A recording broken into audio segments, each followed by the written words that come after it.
quand je me posais la question « suis-je interchangeable ?», malheureusement, j'avais de plus en plus la question « oui ». Et plus on ne vieillit pas bien dans la pub, sauf si on devient chef. Et comme je n'étais pas à des fonctions de management, je me suis dit un jour, ils vont me virer et je vais tomber de haut.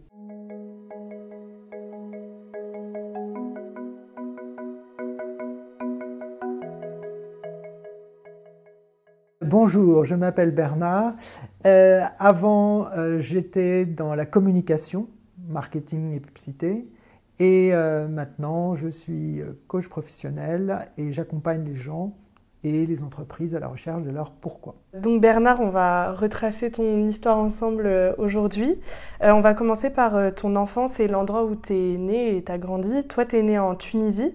Est-ce que tu peux me raconter un peu comment était ton enfance là-bas en Tunisie? Oui, je suis né en Tunisie, effectivement. Et mon enfance a été une enfance plutôt heureuse, avec beaucoup de contacts avec le pays, la nature. Mes parents étaient des gens très curieux, qui aimaient bien profiter du contexte. Et donc, j'ai fait des études tranquilles, pas eu d'événements particulièrement compliqués. Donc, tout ceci m'a amené jusqu'à mon bac. Et là, je suis parti en France, à l'âge de 17 ans et demi. Lorsque tu étais enfant, tu m'avais dit que tu avais été élevé comme un fils unique. Est-ce que tu peux m'expliquer pourquoi est-ce que tu penses ça? Est-ce que tu as eu un traitement particulier avec tes parents? Alors, vis-à-vis de mes sœurs, ce serait un peu délicat de dire que j'ai été élevé comme un fils unique, mais c'est un petit peu ce qui s'est passé parce que nous sommes très éloignés en termes d'âge. Il y a 9 ans d'écart entre ma sœur aînée et moi et entre ma sœur cadette et moi. Donc, du coup, c'est vrai que j'ai été élevé un peu comme un enfant unique, d'autant que ma première sœur était ma demi-sœur. Donc, ça crée forcément des petites différences, même si on était traités tout à fait pareil. Il n'empêche que, je ne sais pas si c'est la culture méditerranéenne, mais en tout cas, j'ai fait l'objet de beaucoup d'attention. Et justement, les attentions, c'est-à-dire avec ta maman notamment, elle te chouchoutait par exemple? Disons que ma mère faisait très attention à ce que je pouvais faire, dire, penser. Et donc j'étais quand même assez sous l'œil de la caméra, un peu comme maintenant. Et donc elle était très attentive à mon développement, mais ça n'excluait pas un certain contrôle. Ta maman, enfin tes parents, mais surtout ta mère, ce contrôle, c'est aussi qu'ils voulaient te conditionner un peu à faire des grandes études. Est-ce que tu peux me parler un petit peu de ce modèle qu'ils avaient imaginé pour toi? Il faut voir que dans le contexte de la Tunisie la fin des années 60, tout avait changé et donc il fallait que la famille se fasse une déviation globale, c'est-à-dire se réinventer une nouvelle vie dans un monde qui avait changé. Et donc, ça voulait dire rentrer en France ou aller en France, pour moi en tout cas, qui était né là-bas, et se créer une nouvelle vie. Donc, effectivement, il y avait un modèle de tous mes camarades, toutes les personnes, y compris, quelles que soient les familles, mes camarades d'école, de quelque nationalité qu'ils soient, il était entendu qu'à la fin des études secondaires, ils allaient faire très vraisemblablement leurs études en France, aux États-Unis, en Angleterre, dans des endroits prestigieux, si ils avaient des bonnes notes, pour dire les choses simplement, et pour avoir une carrière plus ouverte, parce que les possibilités sur le marché local n'étaient pas infinies. Donc, suivant le type de métier qu'on allait avoir, et si on avait des bons résultats à l'école, il y avait la même sélection naturelle de l'enseignement qu'il y a en France, sachant que moi je vivais dans un lycée français, il y avait forcément un tri, je dirais, qui se faisait naturellement, proportionnellement aux conditions du pays. C'est comme si j'étais dans une des meilleures écoles de Paris, de France. Donc évidemment, c'est toute proportion gardée, mais il y avait forcément une sorte de sélection qu'on connaît tous. Donc mes parents, désireux que je m'en sorte le mieux possible dans la vie, ils ont fait tout ce qu'ils ont pu et ils se sont probablement sacrifiés pas mal pour qu'on ait, tous les enfants, on ait le maximum pour pouvoir faire des bonnes études. Et il y avait quand même cette envie que le fiston brille parce qu'il avait l'air intelligent et il fallait qu'on en fasse quelque chose. Et est-ce qu'ils imaginaient un métier assez précis pour toi, par exemple ou... Alors ça, je ne sais pas ce qu'ils avaient comme plan pour moi, mais j'ai entendu très tôt, et on me l'a rapporté, qu'il fallait que je fasse une grande école. Donc il y avait grand dedans. Il fallait que ce soit important. Parce que je pense que par rapport au défi de cette déviation-là, c'était important de mettre la gomme, parce qu'il y avait quand même la Méditerranée à franchir et aussi tout un contexte historique à transcender. Et toi, justement, à partir de ce modèle un petit peu qui était imaginé, tu m'avais dit que tu t'étais créé un peu un personnage à partir de ça. Est-ce que tu peux m'en parler? Qu'est-ce que ça signifie? Pour repréciser ce que j'ai pu dire, je ne me suis pas inventé un personnage. C'est-à-dire qu'il y a un Bernard qui a fait ce qu'on attendait de lui, c'est-à-dire il était bien à l'école, bon à l'école, bien, pas toujours. Il faisait ce qu'on lui demandait, c'est-à-dire il était bon élève, le meilleur élève possible. Maintenant, plutôt qu'à me créer un personnage, je pense que j'ai donné le change, comme on dit. Il fallait que je fasse ce qu'on me demandait de faire, donc je l'ai fait, parce que je m'entendais bien avec mes parents. Moi, j'étais simplement imaginatif, c'est-à-dire que j'avais mon univers intérieur, et j'avais tendance à être un peu rêveur, un peu créatif dans mon coin, et effectivement, comme tout un chacun, j'avais ma vie secrète, et le personnage que j'offrais à l'extérieur, c'était un peu ce qu'on me demandait d'être, c'est-à-dire l'enfant, entre guillemets, un peu parfait. Et justement, dans cette vie secrète, toi, tu avais d'autres passions, tu avais d'autres envies de métier, notamment, tu m'avais dit soit archéologue, soit un métier artistique. Est-ce que tu peux me parler de ça, m'expliquer qu'est-ce qui te plaisait un peu dans ces métiers quand tu étais petit? Oui, alors tu as retenu que j'avais parlé de métiers que j'aurais pu avoir envie de faire comme archéologue ou des métiers artistiques. En Tunisie, il y a beaucoup de ruines. Et moi, tout ce passé, ce carrefour culturel, je trouvais ça très intéressant. Et en particulier les ruines romaines, que je trouvais géniales. Et donc, j'avais envie de devenir archéologue parce que j'ai toujours eu envie de découvrir des trésors. J'étais fasciné, je me disais, est-ce que je vais trouver quelque chose de... Voilà. Bon, c'est un peu ridicule pour un enfant de dire, je vais trouver un trésor, mais pas tant que ça. Parce qu'en fait, il y a ce sens qu'il y a peut-être quelque chose, un secret, quelque chose de caché, qui va nous être révélé. Et donc ça, c'est pas un métier vraiment, mais il y avait cette envie. Donc du coup, concrètement, c'était plutôt une activité d'être archéologue. Il y avait plein d'archéologues au XIXe siècle qui faisaient ça pour la gloire. De là à en gagner sa vie et payer sa cotisation, sa sécurité sociale et ses cotisations salariales, c'est autre chose. Donc effectivement, être archéologue. Et puis il y avait tout l'aspect brio, glamour. Donc tout à l'heure tu parlais de ce personnage, effectivement, ce qu'on me demandait d'être, c'était un petit garçon un peu petit prince savant, ce qui ne m'a pas toujours servi, parce que du coup, vis-à-vis de mes camarades, j'ai pu passer pour un peu prétentieux, puant, suffisant, ça m'a poursuivi. Mais en fait, on me demandait d'avoir l'air le mieux possible. Il fallait que je sois une super pub pour la famille, en quelque sorte. Donc, j'avais un intérêt artistique qui était par exemple, les cailloux. J'adorais ramasser des petits bouts de cailloux qui me faisaient rêver parce que ça touchait au passé. Des petites mosaïques, des trucs qu'on voit parfois dans des ruines, ce qui agace complètement les gardiens qui veulent surtout qu'on ne touche rien. Mais c'était assez innocent. En revanche, l'envie, elle, était bien précise. C'était sortir de terre, sortir du secret quelque chose. Et donc, pour ce qui est du brio, il y avait le côté...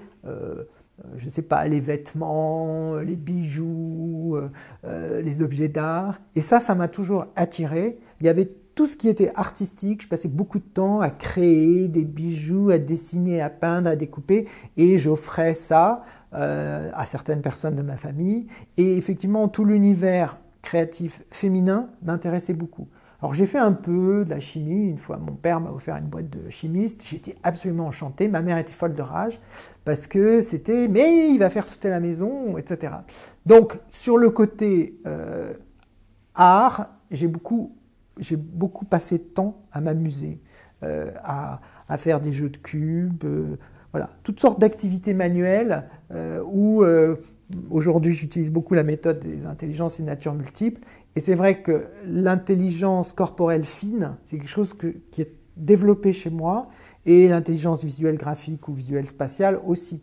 Donc, j'adorais fabriquer des petits trucs à caractère artistique, sans trop exagérer non plus. Je n'étais pas en train de faire des choses extraordinaires, mais j'aimais ça. Et ces activités artistiques, justement, que tu as qualifiées un peu de féminines, qu'est-ce qu'elle en pensait, ta famille, quand elle te voyait jouer avec ça? Si tu veux, c'est par rapport au contexte des copains. En Tunisie, qu'est-ce qu'on fait quand on est un garçon? On joue au foot. Et moi, je ne jouais pas au foot. Donc là-dessus, sur le côté sport de garçon, en fait, les activités étaient féminines parce que c'était ce qui était valorisé à la maison, tout simplement. Et comme ma mère était quand même assez, je l'avais un petit peu gentiment sur le dos, paix à son âme, elle m'a donné tout ce qu'elle a pu. Mon père était formidable aussi. C'est juste que la culture, les valeurs féminines, ou ce qui pourrait y ressembler, en tout cas, on va dire, pas nécessairement l'univers costaud, on castagne, on fait la guerre, on joue aux cow-boys et aux indiens, on joue au foot, etc. Sans vouloir utiliser des clichés, assez communément, je dirais que la culture de ma mère, en tout cas, peu importe soit féminin ou masculin, en tout cas la culture de ma mère était un peu le modèle. Et mon père faisait autre chose, il était occupé autre chose. Voilà. Donc ils acceptaient un petit peu ces activités que tu avais? Totalement. En fait, ils s'en foutaient un petit peu, je crois. C'est pour ça que je vivais ma vie dans mon coin. Tant qu'il n'y avait pas de soucis, tant que je ne créais pas d'ennui, tout allait bien. Et je n'ai jamais fait d'ennui. Je vois des enfants avec leurs parents, et les parents s'arrachent les cheveux, des gamins qui font des 400 coups, etc. Alors moi, pas du tout. Moi, j'étais le petit garçon très sage. Et je repars un petit peu sur ce qu'on parlait tout à l'heure, un petit peu des grandes études et que l'objectif, c'était in fine de retourner en France. C'est ce que tu as fait finalement. Tu es reparti en France seule. Est-ce que tu peux m'expliquer quand est-ce que tu es parti, pour faire quoi, comment ça s'est passé, ton arrivée là-bas? Je suis parti en France après mon bac. Et donc, je suis allé à Paris pour mes études, pour faire une prépa. Donc, quand est-ce que je suis parti? J'avais 17 ans et demi et je suis parti pendant l'été, dès que j'ai eu mon bac, parce que il fallait que je m'installe, il fallait trouver un lieu pour crècher. Donc, j'étais en prépa, en pensionnaire, et donc je me suis retrouvé dans un environnement prépa. Et pendant 2 ans, j'ai préparé mes concours. Je ne les ai pas eu la première année parce que je n'étais pas un génie. Et puis, je les ai eu la deuxième. Et j'ai finalement eu le concours de SCP, École supérieure de commerce de Paris, maintenant qui s'appelle ESC Europe. Et j'étais très très content. Ça a été la grande joie. Donc voilà, j'ai quitté Tunis pour Paris, direct. Et ça a été un gros changement, oui.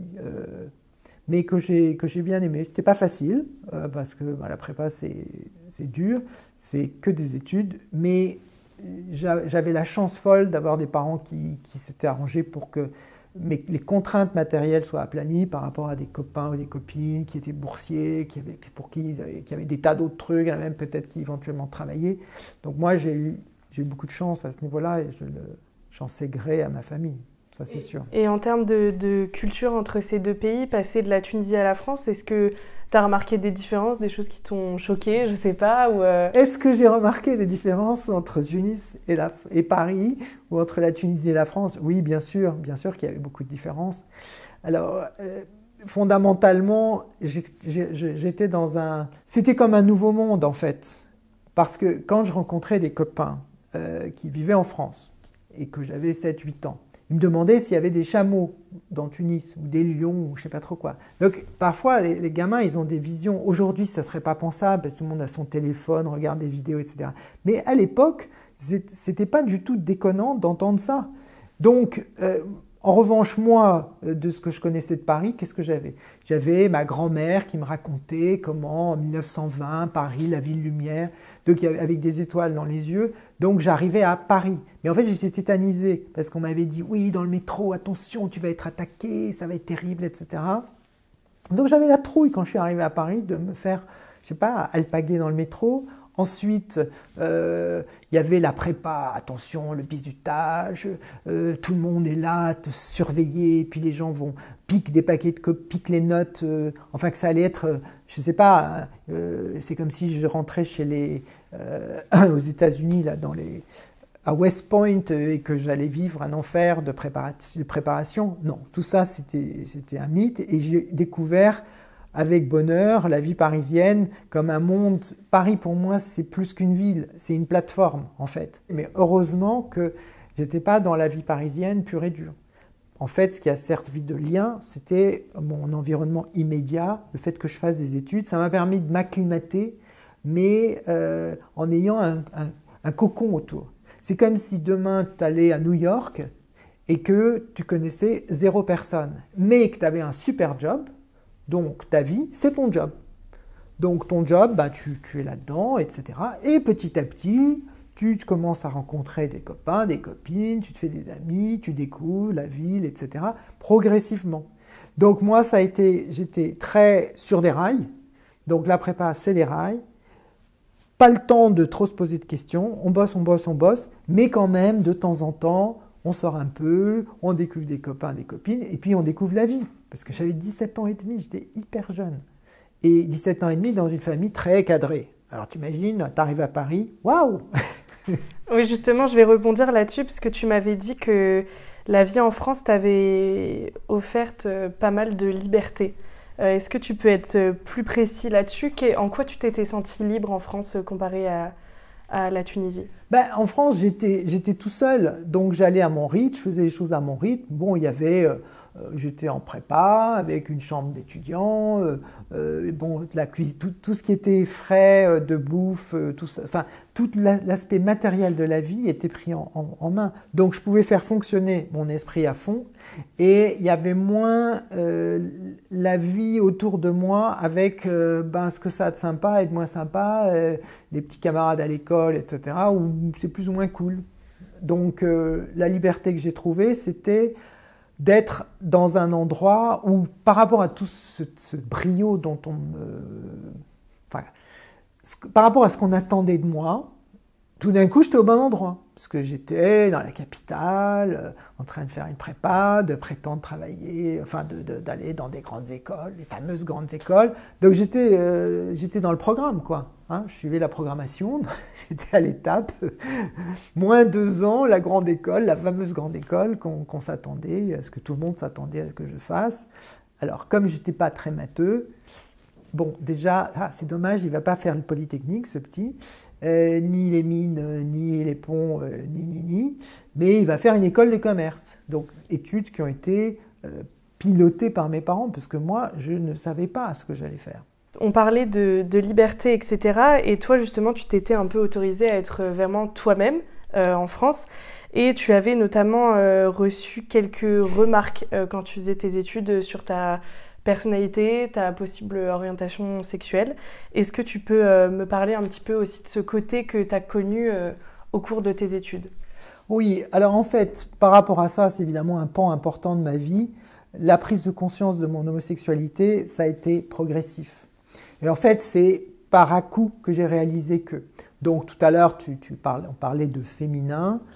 Aujourd'hui, avec toutes les questions de genre, etc., je ne souhaite pas m'étaler là-dessus parce que c'est un sujet qui a changé de nature, mais à l'époque, il y avait les garçons, les filles aiment les filles aiment les garçons. Et le reste, c'est on n'en parle pas ou alors c'est pas bien.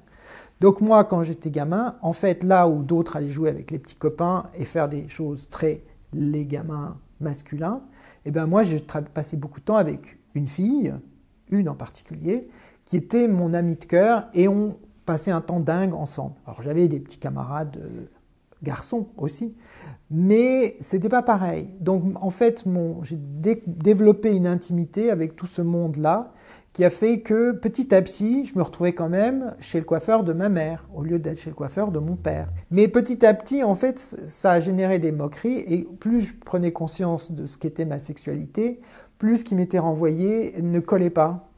Et donc, j'ai eu des attaques de plus en plus fréquentes, Et je me suis un peu recroquevillée à l'intérieur de moi. Et ce personnage, éventuellement, si je m'en suis constitué un, c'était un personnage de « je suis comme tout le monde ». Je suis comme les autres copains, donc ils me racontaient leurs histoires. Alors j'ai rencontré telle fille, on s'est embrassé pendant 20 minutes, machin, etc. Et moi je me disais, oulala, je suis de plus en plus déconnecté de tout ça. Donc je me suis cramponné à mes études, mais sur l'aspect relationnel, même si j'avais aucun problème relationnel, parce qu'on voyait des gens, etc. Mais sur ce qui est de la vie amoureuse, toute mon adolescence, je l'ai passée entre parenthèses. C'est-à-dire qu'il y avait ma vie intime très profonde, et il y avait une sorte de surface à laquelle j'ai fini par croire. C'est-à-dire que je me cramponnais à l'idée qu'on se faisait de moi. Et quand je suis arrivé à Paris, le truc a commencé à se fissurer. Et puis, quand on fait ce qu'on veut et qu'on voit qui on veut, forcément, les choses qui étaient fortes en moi, elles ont commencé à s'exprimer, mais pas ouvertement. Mais petit à petit, ça montait. Et en fait, entre l'âge de 13 ans, où j'ai commencé à avoir des retours de mes camarades, m'alertant, littéralement comme si c'était une mise en garde. J'ai des copains qui m'ont mis en garde, je me souviens très très bien quand, qui m'ont dit « Attention, tu aimes ceci, tu aimes cela, tu sais, tu pourrais devenir… » alors je ne sais plus ce qu'ils avaient utilisé comme terme, parce qu'il y avait des articles dans Paris Match sur les homosexuels et sur les invertis, comme on disait, c'est un très joli mot, invertis, comme si on était inversé. Donc toute cette terminologie extrêmement néfaste qui disait que voilà. Donc c'est vrai que la liberté, il y avait une liberté générale de je suis seul dans la vie et je peux commencer à prendre mon destin en main, même si je suis sur des rails et que je n'ai pas nécessairement choisi. N'empêche que maintenant, il y a un programme et donc on avance. Et la perspective d'être en école de commerce, finalement, m'apparaissait comme très bien. Et puis j'ai commencé à sortir, il y a des amis qui m'ont fait rentrer dans des groupes pour des soirées, etc. Et puis ça allait de mieux en mieux. Mais les remarques dont tu parles, chaque fois je me disais, c'est un mauvais souvenir, et bim, ça ressortait. À un moment donné, on parlait de mes manières. Il y en a un jour qui m'a balancé en prépa, Bernard, il n'aime pas les filles. Alors il y a plusieurs personnes qui m'ont défendu en disant, qu'est-ce que c'est non, il n'aime pas les femmes, oui, il préfère les jeunes filles. Donc il s'est rattrapé aux branches, mais en fait, à chaque fois, j'ai été outé de manière pas très violente, mais pas très sympathique, et de moins en moins sympathique, avec le temps qui passait. Et toi, tu m'avais dit une phrase que, en tout cas à cette époque-là, dans le contexte de la société à ce moment-là, c'est que si tu assumais vraiment qui t'étais, ça allait détruire ta vie. C'est ce que tu m'avais dit ? Oui, je t'ai dit effectivement que vers l'âge de 16-17 ans, j'ai senti qu'il y avait un différentiel en moi, une tension de plus en plus grande, mais je sentais aussi que c'était tellement pas bienvenu dans ma famille qu'il y ait même la possibilité de quelque chose qui soit une déviation par rapport au chemin habituel, et non pas une déviance, mais une déviation ou quelque chose de différent. Eh bien, je me suis auto-persuadé que non, c'était pas possible, ça n'arriverait pas, jusqu'à des pensées très morbides. On poursuit sur tes études, donc tu es en école de commerce, malgré tout tu vis ta vie d'étudiante et tu finis par obtenir ton diplôme. Et après ça, tu m'as dit que tu es partie faire un VSNE. Est-ce que tu peux m'expliquer ce passage et où est-ce que tu es allée donc, après avoir obtenu ton diplôme ? Alors, par rapport à l'évolution de mes études, je vais juste préciser quelque chose, c'est quand j'étais à l'ESCP, j'ai vécu à fond. J'ai découvert, une fois qu'on a passé le concours, là tout d'un coup une nouvelle vie s'est offerte à moi et tout le monde sait très bien, les gens qui font des écoles de commerce savent très bien qu'il y a le concours, il y avait un dessin, une sorte de cartoon, là, enfin un dessin humoristique avec un saut à la perche, avec une barre hyper haut, et puis derrière il y a le coussin à l'école de commerce avec un beau coussin bien joli. Donc il faut ramer comme un dingue pour passer ces concours, et une fois qu'on a passé le concours, après c'est youpi tralala. Bon, les écoles évidemment tendent à surtout dire mais non c'est pas du tout ça, etc.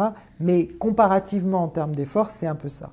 Donc moi j'ai profité à fond de mes 3 années d'études à ESCP Europe, qui s'appelait donc le SCP à l'époque, et la dernière année, j'ai découvert qu'il y avait un programme d'échange vers le milieu de la 2e année. J'ai compris qu'il y avait un programme d'échange qui permettait d'aller dans une université américaine. j'ai sauté dessus et j'ai dit à mes parents, bon, ben, je ne vais pas être à Paris, je vais aller aux États-Unis. Et là, j'ai pu aller prendre mes cours, avoir des équivalences, qui m'a permis, en fin d'études, d'avoir un double diplôme, donc dans la spécialité finance, compta, internationale, etc. Et ça, c'était Atlanta aux États-Unis. Donc, j'ai passé 1 an. Et quand j'étais à Atlanta aux États-Unis, je me suis dit, oulala, il y a le service militaire qui approche. Comment je vais faire? Et comme moi, je ne suis pas du tout militariste et que ça m'a jamais plu l'idée j'avais un père qui était très favorable à l'armée, mais c'était pas un facho, c'était juste que voilà, il aurait pu être un militaire, il respectait beaucoup l'institution, l'armée, il disait que c'était important, j'en conviens, c'est juste que moi, c'était pas mon truc.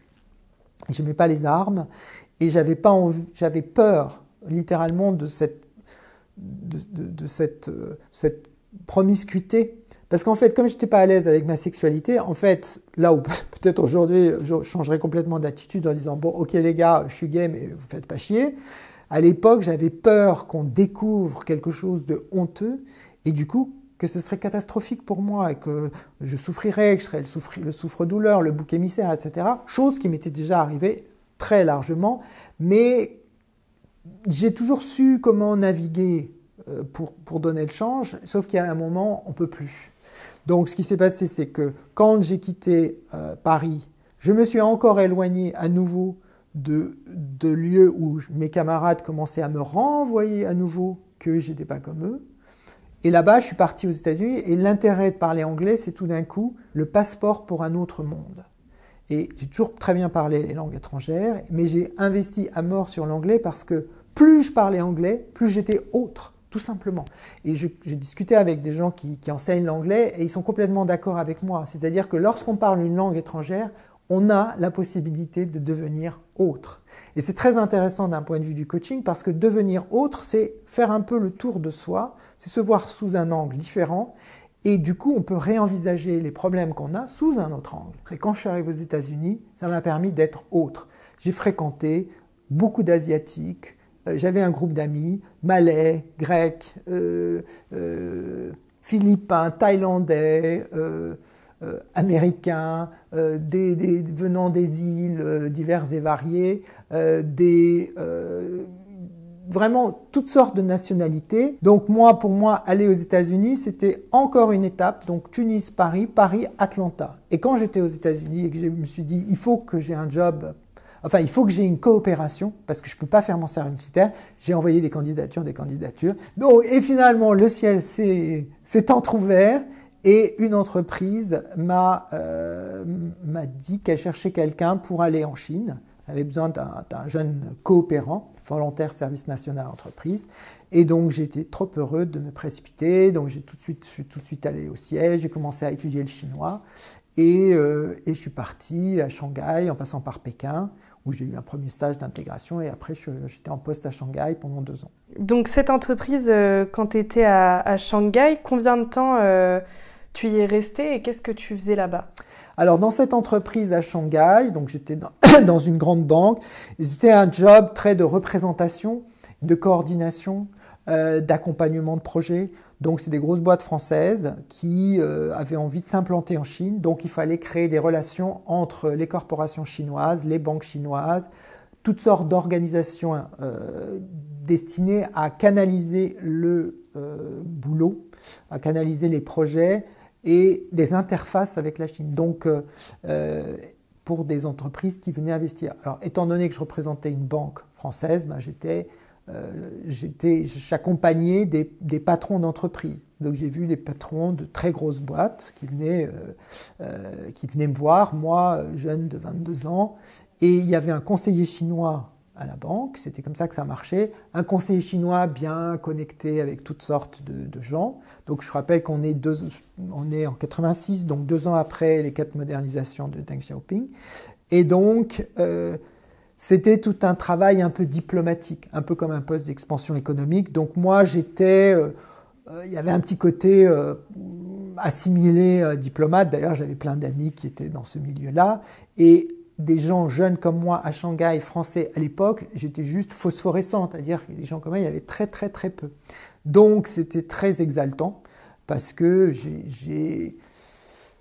j'étais payé, je jouissais paradoxalement d'une très grande liberté et surtout je découvrais la Chine, ça me fascinait. J'avais toujours été fasciné petit par la peinture chinoise et les objets chinois et là j'étais en Chine. Donc j'ai découvert tout ça avec une gourmandise folle et j'ai passé 2 années extraordinaires où j'ai rencontré plein de gens, j'ai appris beaucoup de choses sur moi-même et sur la Chine et sur le système capitaliste et le système communiste et sur le Tibet et tout. Et qu'est-ce qui a fait finalement que tu as voulu arrêter ta carrière là-dedans, dans cette entreprise? Qu'est-ce qui te plaisait plus? Alors en fait, j'ai toujours une obsession dans la vie, c'est d'avoir un métier. Et un métier que je possède profondément en moi, sans avoir besoin de livres ou de choses. C'est-à-dire, je me suis dit, mais qu'est-ce que je peux avoir avec moi? Si on prend un potier, par exemple, il faut qu'il fabrique son tour, ok, mais il peut même travailler son tour. Il va prendre ses mains, de la terre, et il va façonner quelque chose. Parfois, il y a des potiers qui font des trucs extraordinaires juste avec de la terre et leurs mains. Mais moi, ça, c'est mon rêve. C'est-à-dire d'être capable de créer quelque chose avec mes mains. Donc, pourquoi j'ai quitté le domaine de la finance? C'est parce qu'il y avait au moins 2 raisons. D'une part, c'est que le job où j'étais, c'était un job de représentation. Et donc, au bout d'un moment, tout ce que j'avais appris en finance, très sophistiqué, soit je partais à travailler pour Goldman Sachs et Salomon Brothers, ou bien que je travaillais pour une banque de retail, ou dans les grandes sphères de la stratégie financière, ou alors c'était pas à ma place. Et en fait, je trouvais que dans ce bureau de représentation, alors que j'avais quitté les États-Unis où j'étais à fond sur la finance marché, je me suis rendu compte qu'en fait, tout d'un coup, c'était complètement un autre monde et que je m'étais périmé, en fait. Techniquement, au fur et à mesure, j'avais oublié, mais plus je découvrais autre chose, plus je me rendais compte qu'en fait, je n'étais pas nécessairement fait pour ça. Donc il y a une espèce de prise de conscience progressive, un regret de devoir renoncer à cette technicité que j'avais choisi d'avoir, parce que quand j'étais en école de commerce, je me suis dit, il faut absolument que j'ai une spécialité. Donc je me suis focalisé sur la gestion, la compta, etc. J'aurais pu devenir avocat, souvent les gens pensaient que j'allais devenir juriste, parce qu'à chaque fois, c'est des métiers de savoir. Il faut savoir des choses. Quand on est médecin, on doit savoir des choses. Donc, il n'y avait plus besoin, cette technicité n'était pas là, donc je m'étais un peu périmé techniquement. Et puis, progressivement, je me suis rendu compte que si j'allais que dans la technique, il y avait quelque chose qui allait, de parler d'argent tout le temps, quelque chose allait me manquer, c'était la dimension humaine, la dimension relationnelle. Et j'ai réalisé que c'était pas ça, donc je suis parti faire un long trip de 6 mois. Après être allé au Tibet, qui a été un moment d'illumination littéralement, je fais Lhasa-Katmandou en jeep pendant 15 jours. Après j'ai terminé par un trekking au Népal, à côté des Annapurna. Et là je me suis dit, ouais bon, ok, il va falloir que je change quelque chose dans ma vie, ça peut plus durer comme ça. Et justement, au cours de cette période de 6 mois, quand tu as quitté cette entreprise, tu as fini par atterrir à Tokyo.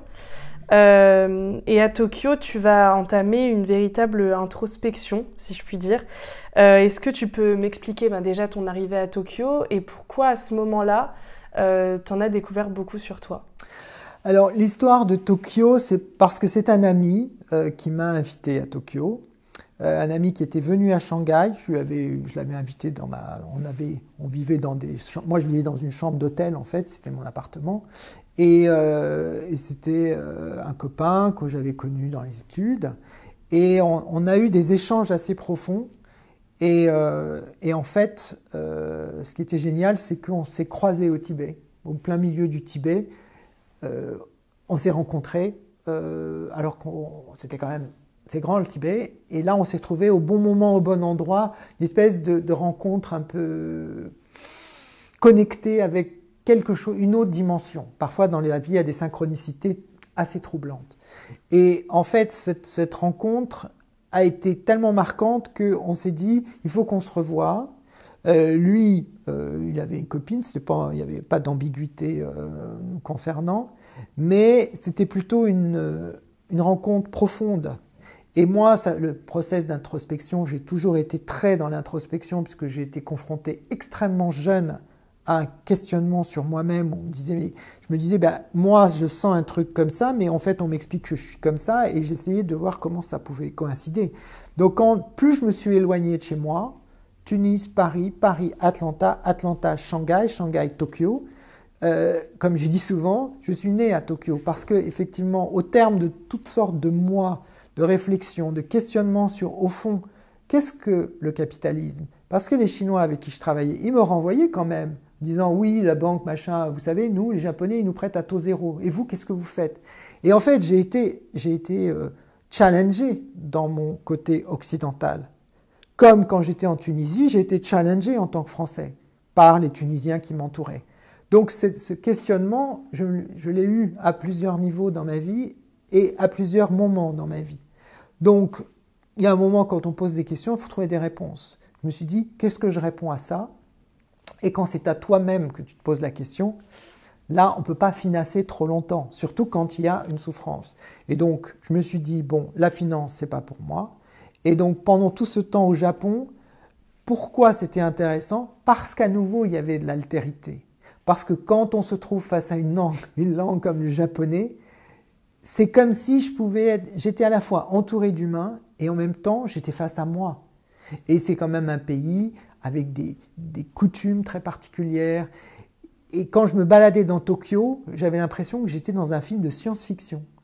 Et j'étais totalement transparent. Et ça, c'était très agréable. C'est-à-dire, autant à Shanghai, j'avais l'air très visible et un peu surveillé même. On m'a dit à un moment donné que j'étais surveillé par la police parce que je fréquentais une Chinoise en particulier. Et j'ai été choqué. Je me suis dit, ah, waouh, je suis surveillé par la police. Et quand j'étais à Tokyo, tout le monde s'en foutait ce que je pouvais faire ou pas faire. Et les Japonais, très polis, mais ne me calculaient pas. Et en fait, c'était apaisant pour moi de ne plus être calculé. Parce que justement, ça me laissait le champ pour dire qui j'ai envie d'être vraiment. Est-ce que j'ai envie d'être moi-même à 100% ou est-ce que j'ai envie d'être à 80 ou à 70 ou à donner le change au nom de je sais pas quoi. Donc j'ai laissé parler mon cœur et je me suis dit, il n'y a qu'une seule manière d'être dans la vie, c'est d'être dans ta vérité à toi, peu importe le coût. Et effectivement, du coup, sans faire de mauvais jeu de mots, je suis rentré, après avoir quitté la Chine, juste à mon retour du Tibet, je passais 3 mois à Tokyo et puis 3 mois à voyager, notamment en Italie. Et puis je me suis rentré à Paris en disant, maintenant il va falloir trouver un job. C'est bien gentil tout ça, mais là, les petites économies, c'est fini. Donc, ok. Et c'est là où j'ai recommencé à rentrer dans un circuit plus école de commerce. Je suis allé à un forum, le SCP, et j'ai été dragué, littéralement au sens professionnel du terme, bien sûr, par une personne qui bossait pour une grosse boîte américaine. Et j'ai hésité entre plusieurs boîtes internationales. Et je voulais une boîte de finance. Je me dis, je vais quand même retravailler dans la finance. Et elle m'a dit, mais qu'est-ce que tu vas faire dans la finance? Tu fais plus en marketing, fais du marketing. Donc j'ai dit oui. Et ça a été mon parcours, première étape, deuxième étape de mon parcours professionnel. Là, je suis rentré dans une grosse boîte américaine. Et assez rapidement, au bout de 9 mois, j'ai dit non, c'est pas ça. Et j'allais prendre des cours à l'école Boulle, des cours d'art, 6 heures par semaine, pour me dire, dans cette introspection en Chine, j'avais commencé à faire de la peinture chinoise, à jouer du violon, essayer de trouver comment faire des jeux aux échecs, au qigong, à la culture chinoise en général. Et donc, je me suis dit, il faut que j'explore cette partie artistique de moi. Et très vite, j'ai fait ma deuxième déviation en partant dans une boîte qui faisait de la location-vente d'art contemporain. Donc tu l'as dit, en tout cas pour l'art, que tu as fini par travailler dans ce milieu. Et justement, c'est un milieu, comme tu l'avais expliqué au début de l'interview, qui te passionnait depuis petit. Alors le fait de travailler en contact avec une de tes passions de jeunesse, qu'est-ce que ça t'a procuré justement?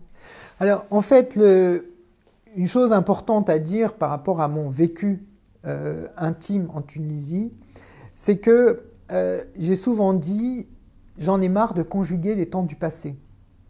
Donc c'est bien gentil de s'intéresser au passé, mais moi j'avais envie d'être en prise sur l'avenir.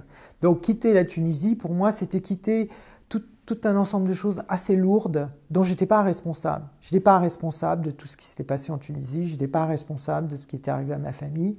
En revanche, ça pesait. Donc je devais le prendre en compte, mais petit à petit, comme j'ai trouvé toujours du bonheur à créer, je me voyais bien devenir joaillier, couturier, je faisais des petits vêtements pour les poupées de ma sœur. C'était un truc qui m'amusait et ce rapport à l'art, je l'ai toujours eu de manière intime. Et toute ma vie, j'étais en contact avec des artistes sur un plan intime, intellectuellement. Donc j'ai une affinité avec l'art parce que je sens l'importance de cela. Je pense que tout le monde a un rapport à l'art. Il y a des gens qui vont s'habiller d'une certaine manière. Alors on dirait c'est pas de l'art. Il suffit de voir le diable s'habiller en Prada, c'est amusant. Parce que quand elle arrive avec son pull bleu et qu'elle a l'air très fière d'elle parce qu'elle achetait un truc pas cher, et que Miranda Priestly la retoque en lui disant ah, bah, tu crois que, ma petite cocotte, tu crois que tu as acheté ce pull et tu te sens très indépendante et que tu peux cracher sur la mode, et bien moi je vais t'expliquer d'où vient la couleur de ce pull. Et elle lui fait la généalogie du pull, et l'autre elle tire une longue tête parce que elle pensait avoir un peu, genre, tout ça c'est de la merde, moi je suis une intellectuelle. Ben non. Donc moi, quand je me suis rapproché du monde artistique, c'était aller à la rencontre de moi-même, de quoi étais-je porteur et comment je pouvais comprendre la création. Et effectivement, que ce soit la musique, la poésie, la peinture, le cinéma, le théâtre, la danse, peu importe, toutes ces expressions tendent à dire qu'il y a quelque chose de plus. Comme disait Phil Yu, l'art est ce qui rend la vie plus intéressante que l'art. C'est quoi l'art? Et en fait, je me suis toujours plaisanté avec l'art et le dollar. Donc on est dans un monde où le dollar est très important, mais où l'art aussi est important. Et tout ça, ça joue la danse.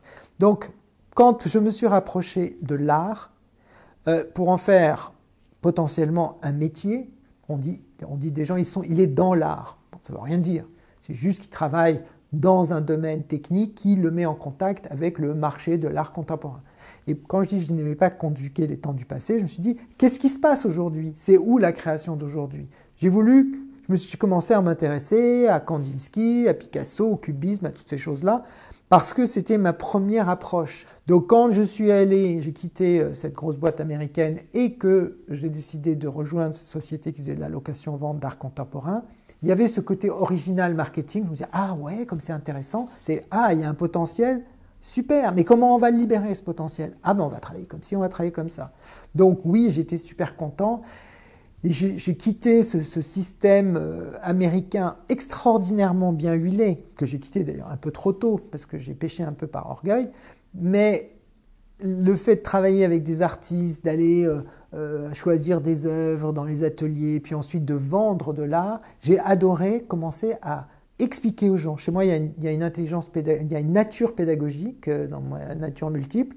La nature éducative est très élevée chez moi. J'adore expliquer, faire progresser. Donc quand on a la posture du formateur, je suis très à mon aise. J'adore être dans la posture du formateur. À ce moment-là, je me suis dit que j'étais capable de vendre des objets d'art, des tableaux, à l'époque c'était surtout tableaux, sculptures, puis c'est devenu des installations, tableaux, dessins.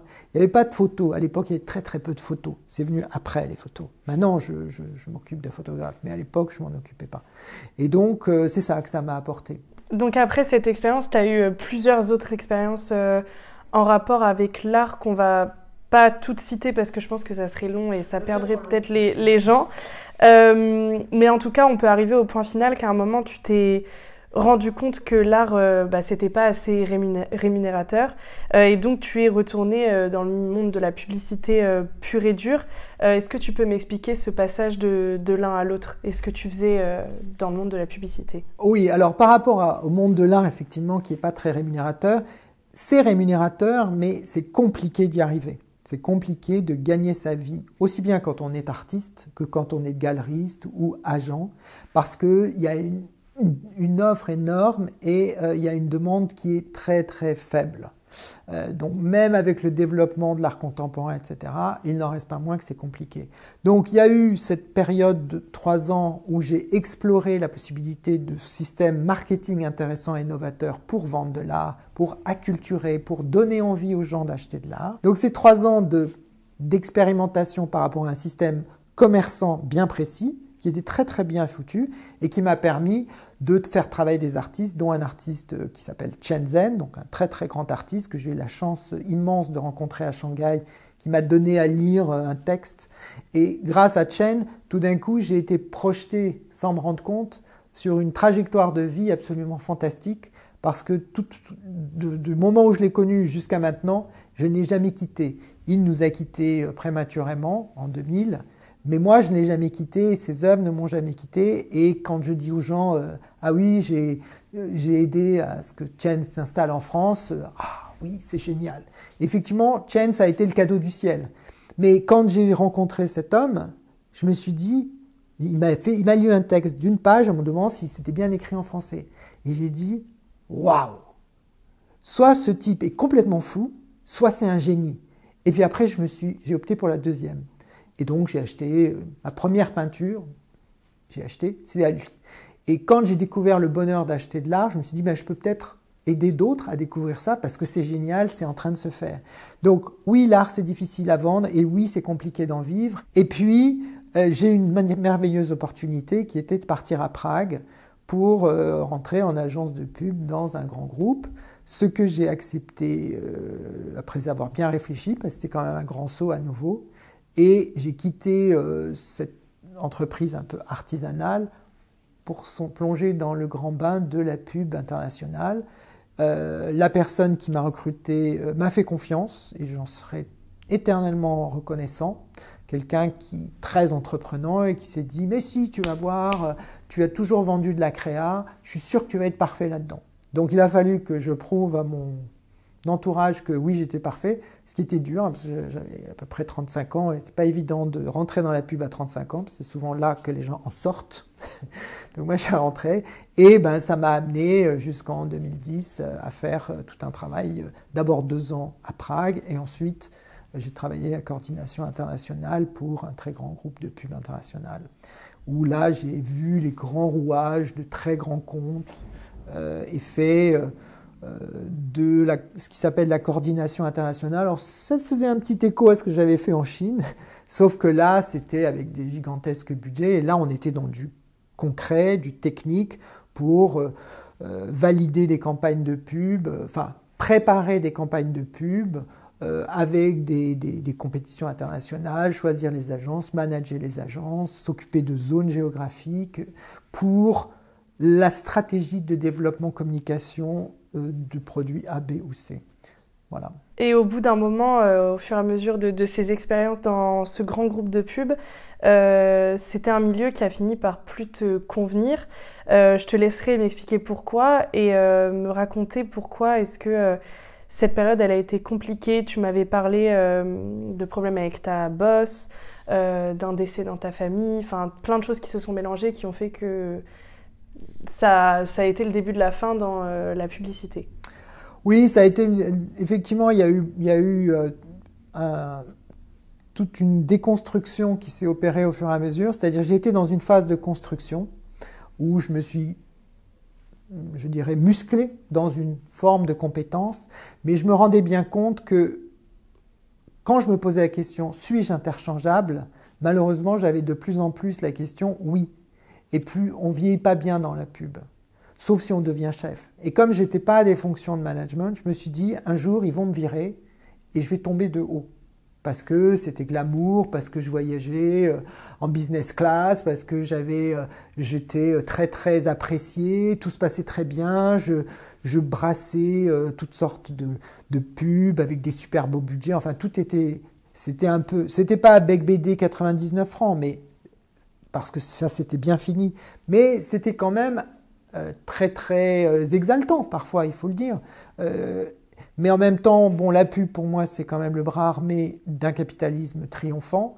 Et au bout d'un moment, je me suis senti en déphasage entre ce que la pub véhicule comme idéologie et ce que moi j'avais en tête. Un peu comme en Chine, je me suis dit, mais est-ce que le modèle capitaliste, finalement, il est si bien que ça? Est-ce que les Chinois n'ont pas un peu raison, de certaines manières? Donc ces questionnements, moi je suis toujours prêt à mettre sur la table, dire, bon, ne partons pas avec des idées préconçues, regardons les faits et voyons qu'est-ce qui se passe. Et donc en fait, par rapport à ma propre santé physique et mentale, la pression que j'ai subie de plus en plus forte, j'ai travaillé pour un certain nombre de personnes, et puis c'était plus la même chose, il y a eu des très belles années, puis à un moment ça commençait à se dégrader. Moi j'avais mes propres difficultés, j'ai été en arrêt maladie par-ci, en arrêt maladie par-là, et ça a commencé à se dégrader. Et ce qui est terrible dans ces cas-là, c'est que peut-être que de l'extérieur, mes patrons trouvaient que je faisais plus l'affaire, ou peut-être que moi, je trouvais que eux ne faisaient plus l'affaire. Et la dernière expérience que j'ai eue a été de travailler avec quelqu'un qui était un dingue de boulot et qui avait le chic pour dégoûter les gens du travail, quelqu'un d'extrêmement intelligent et d'assez toxique aussi, j'ai pas peur de le dire, en tout cas pour moi. Après, pour les autres, je ne sais pas, mais dont l'ambition dévorante faisait qu'il sacrifiait tout au travail et que moi, je n'étais pas sur Terre pour tout sacrifier au travail et que je ne trouvais plus du tout mon compte dans tout ça. Et donc, j'ai demandé une rupture conventionnelle et j'ai dit, c'est moi qui vais divorcer avec ce groupe avant que ce groupe se sépare de moi. L'année 2013 que tu m'avais appelée l'année de transition pour toi, pour encore une autre déviation. Là, tu refais un retour dans l'art et dans un premier temps, donc tu retournes dans l'art avant de te lancer dans le coaching. Est-ce que tu peux m'expliquer ce qui t'a remotivé à ce moment-là à retourner dans ce milieu? Et qu'est-ce que tu y as fait cette fois? Alors, tu me demandes qu'est-ce qui a fait que je suis retourné dans l'art et quelle a été cette période de transition en quittant ce monde de la pub, des grandes boîtes. Comment ça s'est passé? En fait, l'année clé, c'est l'année Maya, c'est 2012. Je m'amuse à penser ça. Et j'ai eu mon année Maya où, quelque part, un monde est fini. Le 31 décembre 2012, j'ai quitté mon dernier job salarié. Et en fait, l'année 2013 a été une année de transition où, au moment où j'ai vu que tout ce que je faisais d'un point de vue classique ne marchait pas, il fallait que je revienne une fois de plus et encore une fois de plus aux fondamentaux, c'est qui suis-je, qu'est-ce que j'ai au fond de moi, de quoi suis-je porteur et qu'est-ce que je peux faire, qu'est-ce que j'ai à offrir au monde, comment je peux porter ça. Le problème d'un artiste, c'est que il peut avoir son crayon, son papier, ses pinceaux, sa peinture, mais c'est pas parce qu'on a un truc à dire au monde que le monde s'y intéresse. Moi, j'ai vu un psychiatre à un moment donné, un homme extraordinaire, qui a regardé mes dessins d'enfants. Il a analysé les choses. Et il a vu très très clair plein de choses. Et en fait, simplement avec un dessin, il m'a raconté ma vie. Un peu comme un astrologue, regarde, dit « Ah oui, vous êtes comme ci, comme ci, comme ça ». Et en fait, il m'a dit « On n'est pas obligé d'être dans le « ou », Bernard. On peut aussi être dans le « et ». On peut être ça et ça. J'ai le droit d'être très très à l'aise avec des femmes et être très très à l'aise avec des hommes. Après ma sexualité, où est-ce qu'elle se situe, peu importe de savoir si je suis hétéro, bi, mono, curieux, machin, etc. Mais on peut être et. Je peux aimer l'art et aimer l'argent, pourquoi pas pour aimer l'argent, mais juste parce que pour ce que ça procure. On peut avoir des activités artistiques et avoir une activité professionnelle extrêmement connectée au monde économique d'aujourd'hui. Donc, ce retour à l'art, ça a été un retour à nouveau chroniquement, je suis retourné je me retrouve à poil, les mains qui cachent le sexe, et puis je me dis, qu'est-ce que je vais faire là maintenant? Donc, quelles ressources je vais trouver en moi pour pouvoir m'en sortir? Et donc, j'ai remis tout ça sur le tapis et je me suis dit, bon, on repart, on recommence. Donc, j'ai travaillé avec des galeries, j'ai essayé de trouver des possibilités, des collaborations, etc. Et finalement, le déclic, ça a été avec l'anglais. C'est-à-dire qu'il y a eu à la fois des artistes dont je me suis rendu compte que je pouvais les accompagner parce que j'avais développé cette... Comme j'ai toujours été des deux côtés, côté du commerce et côté de l'art, j'étais un merveilleux intermédiaire. Je suis quelqu'un qui suit un intermédiaire. Donc, pendant ces années de transition, je suis retourné à nouveau du côté artistique, mais je suis surtout retourné là où c'était ma zone d'excellence. Et comme moi, j'avais toujours été excellent en langue, j'ai oublié tout ce côté, il faut être bon élève, terminal C, machin, etc. Je me suis dit, non, allez, très honnêtement, Bernard, Où est-ce que tu as toujours été bon et qui agaçait tes camarades? Ouais, toi, tu es bon en langue. Sauf que quand on est bon en langue, qu'est-ce qu'on va devenir? On va faire une licence en langue, on va être linguiste, on va être interprète, on va être prof. Ça, c'était un destin que ma mère ne voulait pas pour moi. Même si peut-être que j'aurais été un excellent professeur. Mais à partir du moment où elle est décédée, début 2014, 6 mois plus tard, sans même y réfléchir, je me suis mis à aider, à coacher des gens sur leur anglais. C'est-à-dire je faisais du coaching d'anglais. Et comme ça, entre les artistes que j'accompagnais pour les aider à trouver économiquement des manières de subsister, de trouver des plans marketing, toutes sortes d'idées, etc., ben j'ai commencé à naturellement me mettre dans une posture d'accompagnement. Et entre l'anglais et l'art, je me suis dit, ben on parle tout le temps, l'art du management, l'art de dialoguer avec ses collègues, l'art de faire de l'argent. Il y a toujours cette idée d'élégance. Quand je parle d'art, il y a une sorte de chose naturelle. Les artistes me font confiance parce qu'ils sentent que je les comprends. Donc un client, il a besoin d'être entendu, c'est de la moindre des choses, mais aussi compris. Et puis qu'on distingue nettement les choses. Pour moi, s'il y avait un mot important pour coach, c'est cadre. C'est-à-dire que toute la richesse de l'échange avec le coach, mais ça peut être avec un thérapeute, ça peut être avec un consultant, c'est que particulièrement, il y a ce cadre. Et à l'intérieur de ce cadre, il y a quelque chose qui se passe. Et une fois que le cadre est posé, ça se passe à l'intérieur du cadre, il y a un début temporel, il y a une fin, et une fois que la fin est arrivée, on passe à autre chose, et la personne travaille dans son coin. Donc voilà un peu comment l'art est revenu dans ma vie. Jusqu'à aujourd'hui, j'essaye de développer un art du coaching, d'être le plus souple possible avec mes clients, et je travaille à faire des propositions de toutes sortes, trouver des produits qui soient vraiment toujours là pour aider les gens à trouver pourquoi ils font les choses, qui fondamentalement ils sont et de quoi sont-ils porteurs. Parce que lorsqu'on répond à ça, quelle que soit la configuration, c'est toujours une question importante. Mais si les gens ne sont pas à ce niveau de questionnement, c'est une autre question. Mais en tout cas, moi, les gens avec qui je travaille et avec qui ça résonne bien, c'est parce qu'ils sont arrivés à ce moment de leur vie. Tous ces carrefours que moi j'ai rencontrés, j'ai des clients qui sont aussi à ces carrefours.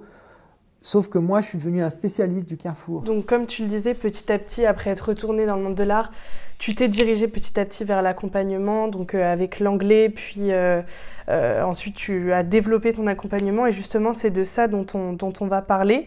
Donc, tu as fini par être coach certifié et donc te lancer à ton compte. Aujourd'hui, dans quoi est-ce que tu t'es spécialisé, parce que ce n'est plus que l'anglais, tu fais pas que ça, et pas que les artistes, par exemple. Donc, dans quoi tu t'es spécialisé, et puis quelles sont les personnes que tu accompagnes, leurs problématiques, généralement? Alors, comment est-ce que, par rapport à cette évolution de mon parcours, comment je me spécialise aujourd'hui? En fait, je travaille un peu comme aime à le dire un artiste, c'est un peu une idée de permaculture, c'est-à-dire on fait avec ce qu'on a. Il se trouve que moi, cette matière, c'est ma sensibilité artistique, mon jeu sur les images. Quand je travaille avec quelqu'un, je vais utiliser les images, je vais aider la personne. On peut parler de pratiques narratives, on peut parler de récits, les gens vont aller se représenter leurs problématiques de manière différente, et tout ce qui est différent, c'est toujours bon à prendre. C'est-à-dire que quand les gens sont mal dans un système, en fait, ils finissent par s'obséder avec ça.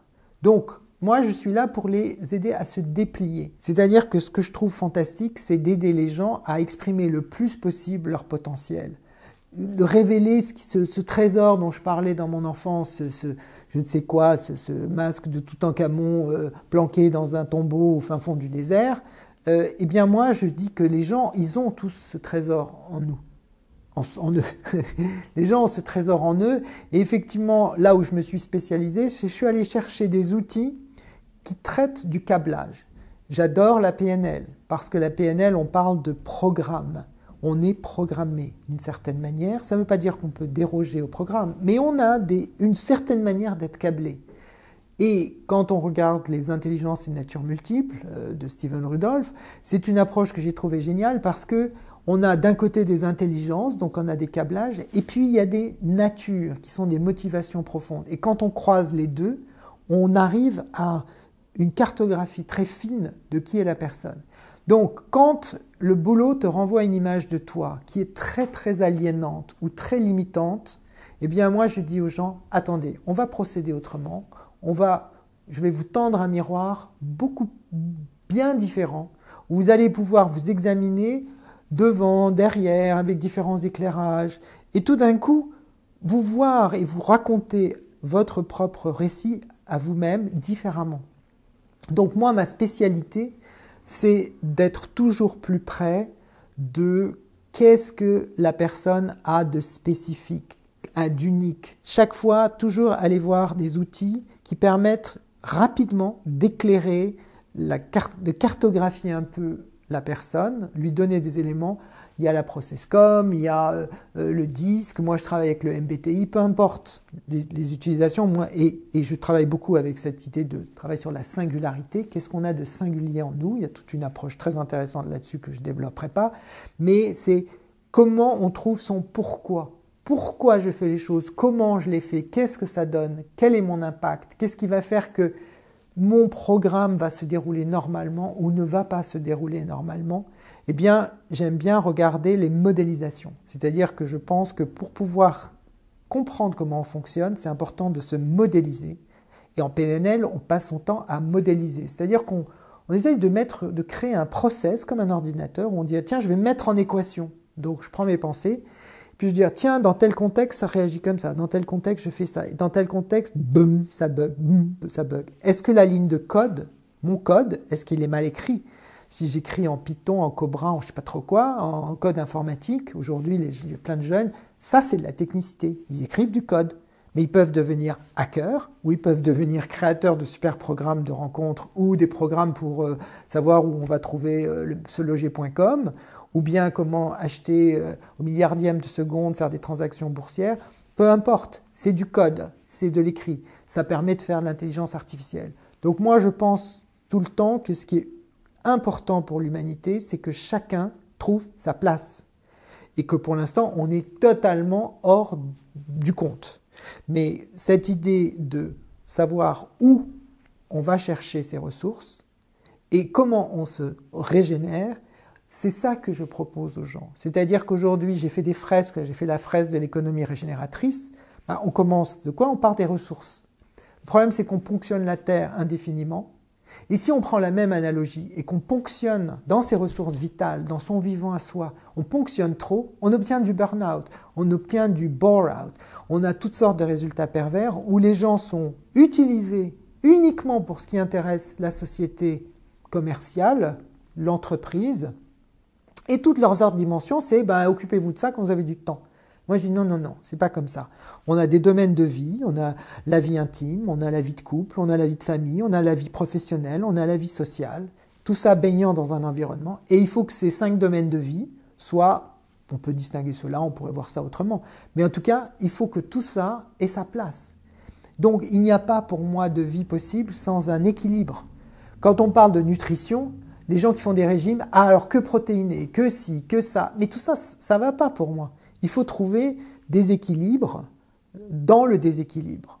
Toi qui disais justement qu'on devait trouver sa place, toi qui as eu de multiples déviations dans ta carrière, et je vais finir sur cette question, est-ce que tu as l'impression d'avoir trouvé ta place dans l'accompagnement, que c'est quelque chose qui te convient, toi qui attends par exemple, à un moment tu te posais des questions sur le capitalisme, etc. Est-ce que là, dans ce métier-là, dans cette activité-là, tu y trouves du sens aujourd'hui ? Absolument, je trouve du sens. Est-ce que je trouve du sens dans ce que je fais? Oui, j'en trouve profondément. Et cette fois, ça c'est ma dernière déviation. Et peu importe que j'achète une galerie un jour ou que j'essaye de continuer à vendre des artistes, de toute façon, ce que j'ai compris, c'est que moi, j'étais là pour donner de l'énergie aux gens, pour qu'ils puissent comprendre comment ils fonctionnaient le mieux possible, le plus justement possible, le plus authentiquement possible, parce que quand tu es dans ton authenticité à toi, quand on est authentique, on ne craint plus la concurrence. On est soi. Ça gêne, que ça plaise ou que ça plaise pas, on est ça. Après, il faut l'assumer soi-même. De la même manière que j'ai dû assumer que j'étais homosexuel, ce qui n'était pas facile parce que j'étais pas programmé extérieurement pour ça, mais j'étais programmé intérieurement pour ça. Moi, ce qui m'intéresse, c'est d'aider les gens à voir, au fond, c'est quoi ton programme interne? C'est quoi, qu'est-ce que le cosmos, qu'est-ce que le destin, qu'est-ce qu'on appellera ça comme on veut, a mis en toi? Il y en a qui disent Dieu, il y en a qui disent la physique quantique, peu importe, ou les sciences nat, peu importe l'approche. On est des entités conscientes qui, par rapport à l'intelligence artificielle, ont ceci d'intéressant qu'il y a de la créativité. Donc moi je dis, soyez vous-même le plus possible, et il y a beaucoup de problèmes qui semblent insolubles, qui ne vont pas être résolus d'un coup. Mais on peut commencer à poser une cartographie, voir ce qu'il est vital de préserver, là où on peut faire des compromis, et comment on trouve petit à petit. Et moi le premier, je sais ce que c'est. Être coach aujourd'hui, c'est très dur. Il faut de la récurrence, parce que si je suis un très bon coach, qu'est-ce qui va se passer? Je vais aider quelqu'un, okay, je vais accompagner quelqu'un. Puis si je suis très bon, la personne va être accompagnée vite et bien. Et puis après, c'est fini. Ensuite, il faut que je retrouve quelqu'un. Donc en fait, le métier de coach, c'est épuisant, parce qu'il faut tout le temps trouver des nouveaux clients. Je suis tout le temps resté connecté à cette idée que j'accompagne les artistes, et les artistes sont mes antennes.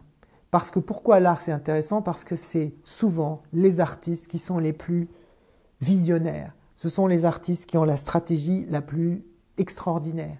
Parce qu'un artiste, sa stratégie, tu la vois. Moi, ce qui m'intéresse, c'est d'aider les gens à être stratèges. Et être stratège, c'est se dire, qu'est-ce qui, dans mon ADN entrepreneurial, fait que je vais plutôt être bon ici ou là? Et comment je joue la transition? Et peut-être qu'il va falloir que je transite toute ma vie.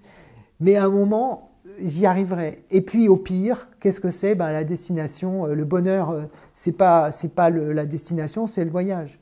Donc dans tout ce cours de lutte et on creuse, on essaye, on se plante, on recommence, etc. C'est ça la vie. C'est ça la vie.